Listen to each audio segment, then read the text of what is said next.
Hello everyone and welcome to GS fighters. उम्मीद करता हूँ आप सभी बहुत बढ़िया होंगे। देखिए, आज हम एक बहुत ही इंटरेस्टिंग टॉपिक के बारे में चर्चा करने वाले हैं। जी हाँ, आज हम बात करेंगे उत्तर प्रदेश पुलिस कांस्टेबल में जो नया रिक्रूटमेंट होने वाला है, जिसके लिए आप देखोगे फिजिकल आपके 10 फरवरी से स्टार्ट हो रहे हैं।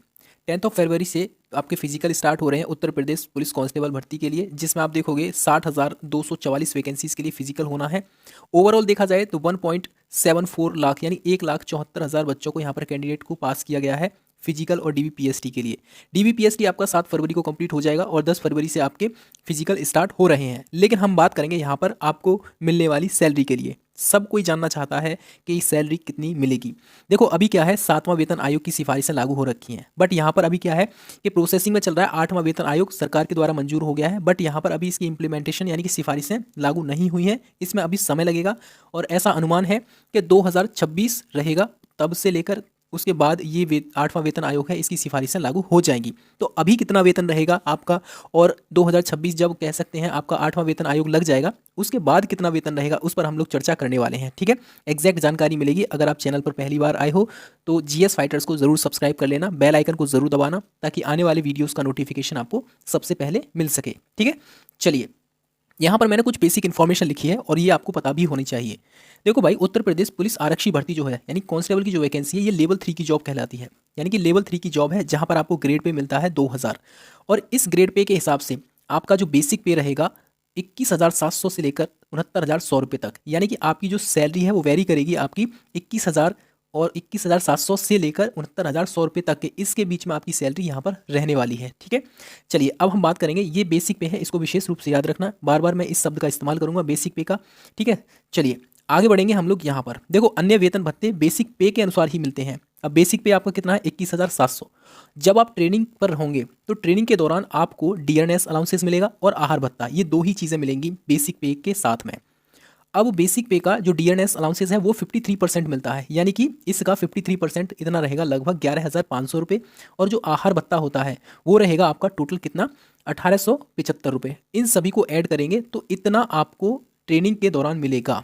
बट यहाँ पर एक चीज़ याद रखना, ये एग्जैक्ट 35,000 आपके लगभग नहीं मिलेगा, इसमें से कुछ कटेगा। एनपीएस कटता है आपका नेशनल पेंशन स्कीम के तहत। हालांकि वो पैसा भी आपको अकाउंट में जमा होता रहता है आगे, जब आप रिटायर होंगे तब वो पैसा आपको दिया जाएगा वहाँ पर।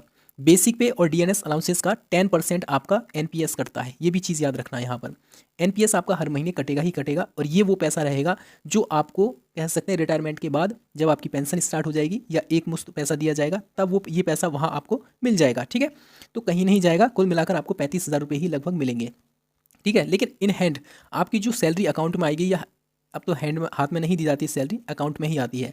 तो ट्रेनिंग के दौरान आपको जो सैलरी मिलेगी वो 31,700 रुपये आपको मिलेगी यहाँ पर। ठीक है, ये बात कर रहे हैं हम लेवल जो है आपका 3 के हिसाब से, जो उत्तर प्रदेश पुलिस कांस्टेबल आरक्षी की भर्ती होने जा रही है, या जिनको अभी है ऑलरेडी कांस्टेबल हैं तो उनको ये पे मिल रहा है यहाँ पर। ठीक है, चलिए, इसमें भी अब बहुत सारी चीज़ें ऐड हो जाती हैं जब आप ज्वाइनिंग करेंगे। ये तो बात रही ट्रेनिंग के दौरान कि आपको ट्रेनिंग के दौरान इन हैंड सैलरी 31,700 लगभग इतनी मिलने वाली है, यानी कि 32,000 के आसपास आपको सैलरी मिलेगी ही मिलेगी। ठीक है, अब बात करते हैं हम, जब आप ट्रेनिंग करके निकलेंगे वहाँ से अपने कैंपस से, तो अब जब आप ग्राउंड लेवल पर ड्यूटी करोगे तब वहाँ पर कौन कौन से और बहुत सारी सुविधाएं हैं जो आपको मिलेंगी।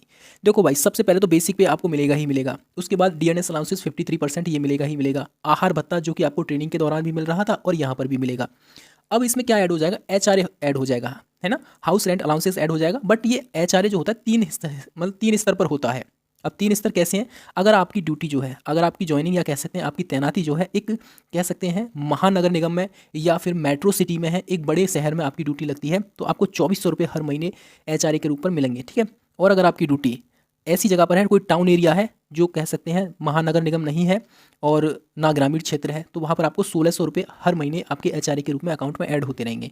और अगर आपकी ड्यूटी किसी ग्रामीण क्षेत्र में है तो यहाँ पर 800 रुपये आपको मिलेंगे। तो ये डिपेंड करता है आपकी ड्यूटी किस एरिया में है, तो आप समझ में होंगे। ठीक है, चलिए आगे बात करेंगे। ये 500 रुपये आपको मिलते हैं साइकिल भत्ता के रूप में। ठीक है, इसके अलावा भी और भी बहुत सारे छोटे छोटे भत्ते होते हैं, जैसे आपको शेविंग के लिए मिलता है अलग से, और भी बहुत सारी चीज़ें मिलती रहती हैं यहाँ पर। ठीक है, चलिए आगे बढ़ेंगे हम लोग यहाँ पर।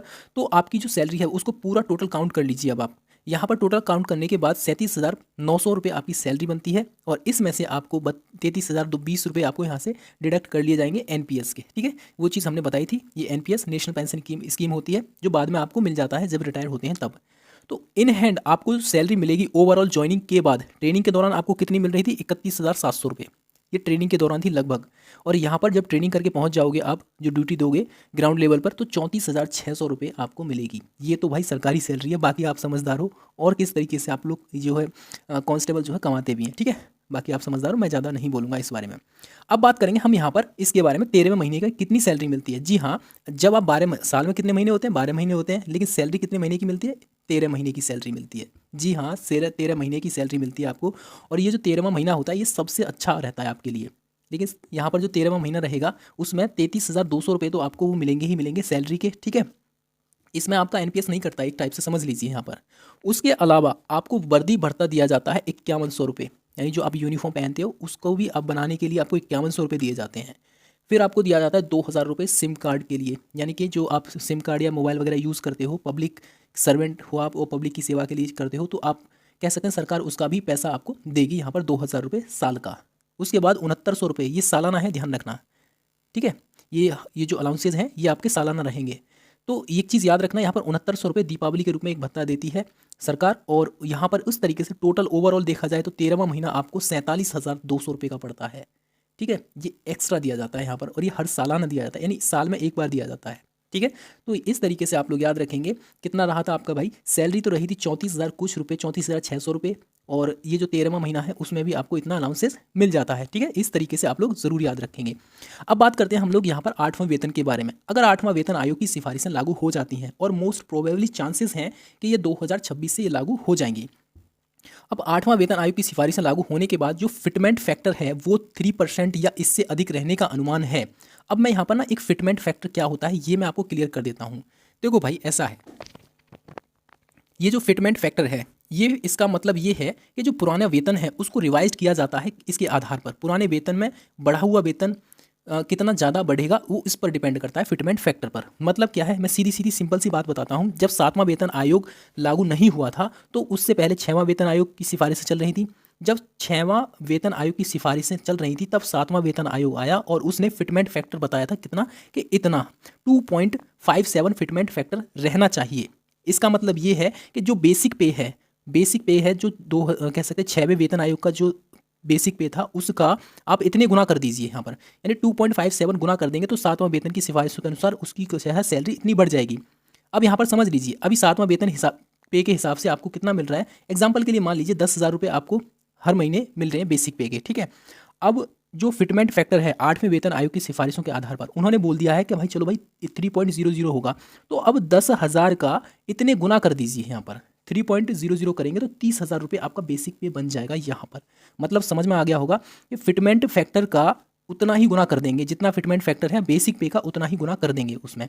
21,700 आपकी कितनी सैलरी बन रही है, बेसिक पे बन रहा है, और उसका आप 3 गुना कर देंगे तो आप समझ जाइए आपकी सैलरी 60,000 प्लस बन जाएगी यहाँ पर। लेकिन याद रखना, अगर फिटमेंट फैक्टर 3.00 रहता है तो ओवरऑल सैलरी बनेगी यहाँ पर 43%। अब आप कहोगे 43% के हिसाब से तो लगभग 50,000 या उससे कम ही बन रही है फिर तो सैलरी, तो इसमें डिडक्शन भी होता है, ये चीज़ याद रखना। वो एनपीएस वगैरह और भी कई चीज़ें हैं वो डिडक्ट हो जाती हैं। तो ओवरऑल देखा जाए तो आपकी जो सैलरी है 8वें वेतन आयोग के हिसाब से यहाँ पर 43% बढ़ने का अनुमान रहेगी। ओवरऑल मान लीजिए अभी 34,600 रुपये मिल रहे हैं आपको, तो इसका आप कर लीजिए 43% इसमें और ऐड कर लीजिए, यानी 143% आपको यहाँ पर ऐड करना पड़ेगा, तब जाकर आपकी सैलरी लगभग बता रहे हैं कि 50,000, 45 से 50,000 के बीच में सेट हो जाएगी ये सैलरी यहाँ पर, ठीक है। 50,000 के आसपास आपकी सैलरी बन जाएगी आराम से।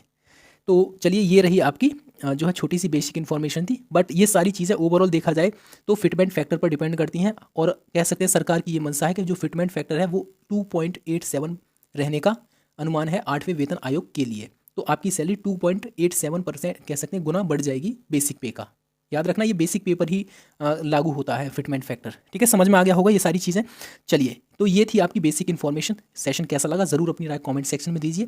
देखिए भाई, 60 से कह सकते हैं 50,000 के आसपास एक अच्छी सैलरी रहती है। हालांकि 35,000 बन रही है अभी प्रेजेंट में एक कांस्टेबल की सैलरी, जो कि एक बहुत अच्छी है। जिस हिसाब से देश में बेरोजगारी है, बहुत सारी चीज़ें हैं, तो उस हिसाब से देखा जाए तो ये जो 35-36,000 रुपये की जो सैलरी बन रही है ये अच्छी खासी सैलरी है अभी के हिसाब से, ठीक है। बाकी ये सैलरी जब 8वां वेतन आयोग लग जाएगा तो आराम से 50 के आसपास पहुंच जाएगी, 50-52 तक पहुंच सकती है, आराम से पहुंच जाएगी, ठीक है। तो ये रहा सेशन, कैसा लगा ज़रूर अपनी राय कमेंट सेक्शन में दीजिए, और मिलेंगे अनदर अपडेट के साथ। तब तक के लिए जय हिंद, जय भारत।